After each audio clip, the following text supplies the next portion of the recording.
Le dimanche matin, très tôt, Marie de Magdala se rendit au tombeau. Il faisait encore très sombre. Elle vit que la pierre fermant l'entrée du sépulcre avait été ôtée de devant l'ouverture.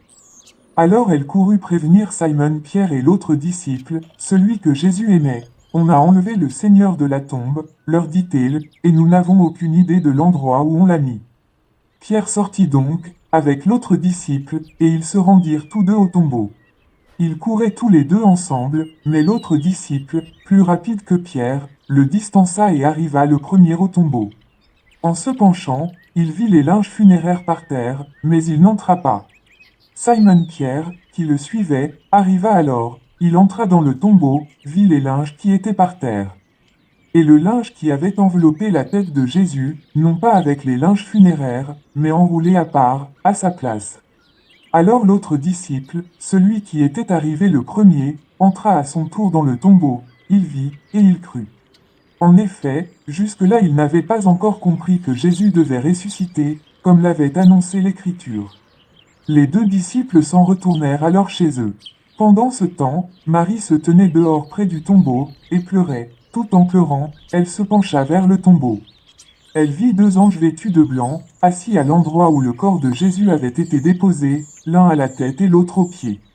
Ils lui dirent, « Pourquoi pleuresses-tu? On a enlevé mon Seigneur, leur répondit-elle, et je ne sais pas où on l'a mis. » Tout en disant cela, elle se retourna et vit Jésus qui se tenait là, mais elle ne savait pas que c'était lui.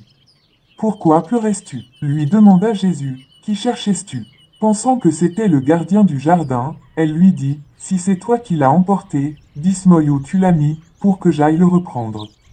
Jésus lui dit, Marie. Elle se tourna vers lui et s'écria en hébreu, Rabouni, ce qui veut dire, Maître. Ne me retiens pas, lui dit Jésus, car je ne suis pas encore monté vers mon Père. Va plutôt trouver mes frères et dis-leur de ma part, je monte vers mon Père qui est votre Père, vers mon Dieu qui est votre Dieu. Marie de Magdala alla donc annoncer aux disciples, j'ai vu le Seigneur.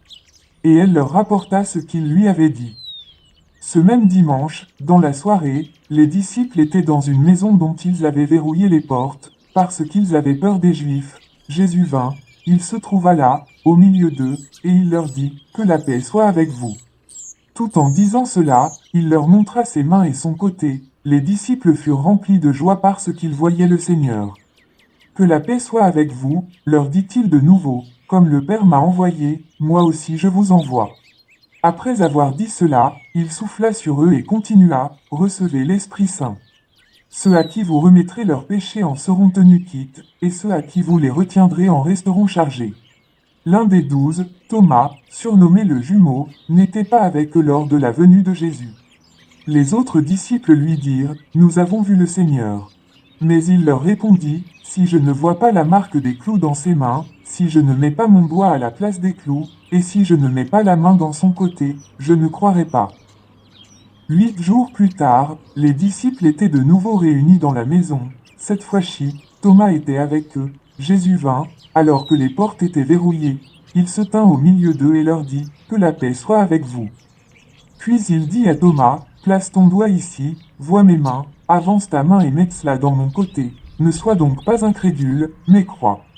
Thomas lui répondit, mon Seigneur et mon Dieu.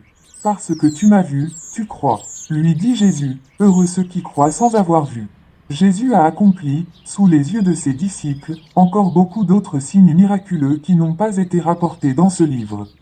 Mais ce qui s'y trouve a été écrit pour que vous croyiez que Jésus est le Messie, le Fils de Dieu, et qu'en croyant, vous possédiez la vie en son nom.